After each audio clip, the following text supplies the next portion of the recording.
Curious Lloyd. If you believe the apocalypse is coming, there are really two possible reactions. What can you do? And what is your plan to control what is left of humanity? If you're in that second category, the good news is that lots of dedicated builders have prepared some pretty fancy spots where you can ride out the end of the world in style, and hopefully grant your wish in controlling people.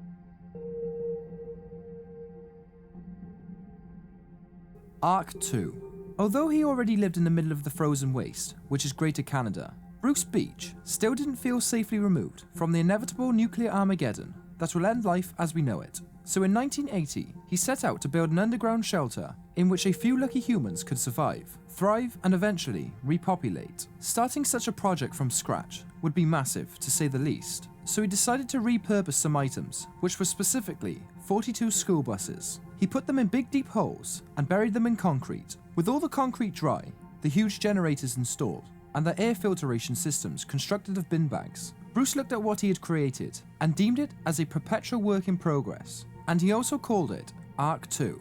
So you're probably wondering, what will your post-apocalyptic life in Arc 2 be like? Well, you'll wake up from your long nuclear winter's nap in your sleeping quarters, which are much like a bus. Then it's time to wash up in the bathroom, which is also a bus. If your nights aren't already sleepless enough, due to the fact there's an endless bombardment of nuclear fallout approximately 12 feet overhead, you can always pay a visit to the dental room, which is also a bus. But you could say this dental room has been decorated by Eli Roth, so at this point, it's understandable if you want to go a bit more upscale in your post-apocalyptic accommodations, but maybe this next one will entice you more.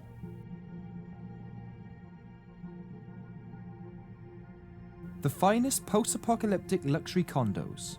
Larry Hall is an engineer, a real estate developer, and a visionary. Whilst others looked at a decommissioned Cold War missile silo in Kansas and saw a few hundred vertical feet of wasted earth and materials, Larry saw the future site of a fallout vault, and I literally mean a fallout vault, because Larry transformed this silo into a veritable self-contained society. The so-called luxury survival condos features a 10-year supply of freeze-dried food, a garden and a fish farm to keep the inhabitants fed once that runs out, and common areas including a pool, a rock climbing wall, a dog park, a schoolroom, a cinema, a spa, and a gym.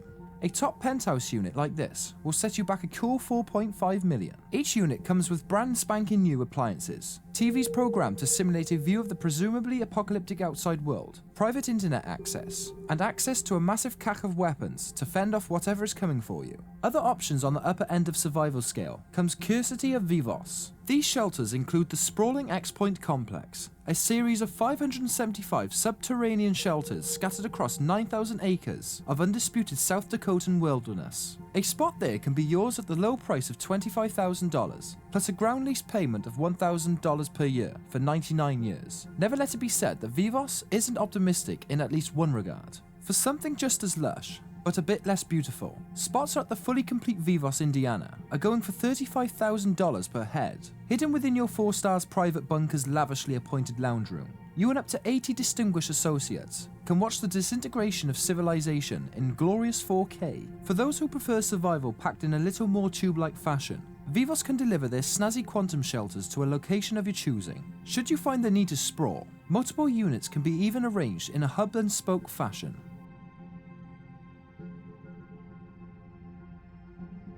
$3970 Spencer Street in Las Vegas has a massive underground secret. East of Sin City's famous strip lies 3970 Spencer Street, an assuming 2-bedroom house that looks much like any other home in downtown Las Vegas, but it's remarkably unremarkable. But that's by design. The house is a later addition to a larger structure originally constructed by 1970s businessman Gerard Henderson, and it's just a trick to distract from the real feature of the property. But with one hell of a basement, 26 feet beneath downtown Vegas, lies a 2-bedroom house and a 1-bedroom guest house, both surrounded by an unnatural green lawn and some very not alive trees. It also has an adaptive lighting system that replicates a full 24-hour cycle, with shining stars emerging at night. Henderson planned to wait this inevitable attack from whatever he was thinking was going to attack us, but he definitely had no intention of being bored whilst doing so. In addition to the houses, the bunker includes a 4-hole putting green, a swimming pool, 2 jacuzzis, a sauna, a dance floor with a small stage, a bar, a barbecue, and tranquil settings. As you tour this vast underground house, you'll truly feel as if you've been gently enveloped by the Las Vegas Strip. But if that's not enough, then it has a full-size Barbie Dreamhouse kitchen with pop-out appliances. The outdated fortress in the middle of Manhattan, towering above Lower Manhattan like the Avengers Tower.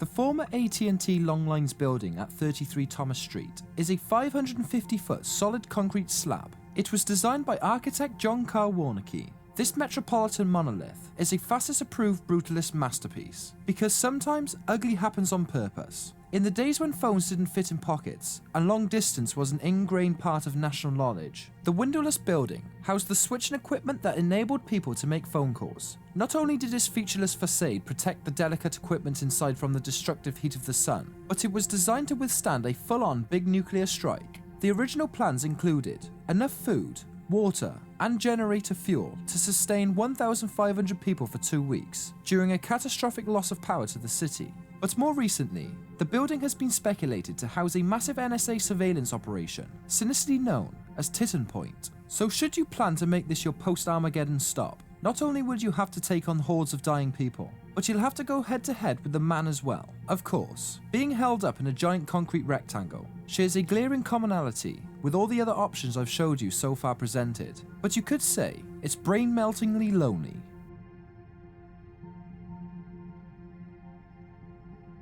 Switzerland. You could say the country is sort of insane. Not only is every adult male issued with an assault rifle by the government and trained how to use it, but the entire country is rigged to explode, which is a good thing that the entire country is also effectively one giant bomb shelter. In case of nuclear death is imminent, every single citizen of Switzerland is promised protection in a bunker, only because having access to a bunker is the law. There are around 300,000 of them in private dwellings, presumably each featuring a shelf on which to promptly display their government-issued rifle. But when building a home, families must either factor the cost of the bunker or pay into a community one. And in the case of renters, landlords are required to provide bunkers capable of housing all of their tenants. To cover any stragglers, there are over 5,000 government shelters open to the public. But of course, this level of security doesn't come cheap. On average, the Swiss citizens of a country that has been vocally neutral in every single war for the past 2 centuries have spent more than 20% of their budget on defense. The result is prepper-level protection for nearly 9 million individuals in a country with a population of slightly over 8 million. That means, if you sign up for a Swiss pen pal and get started on some serious rage now, there's a solid chance you could secure yourself one of those extra million spots.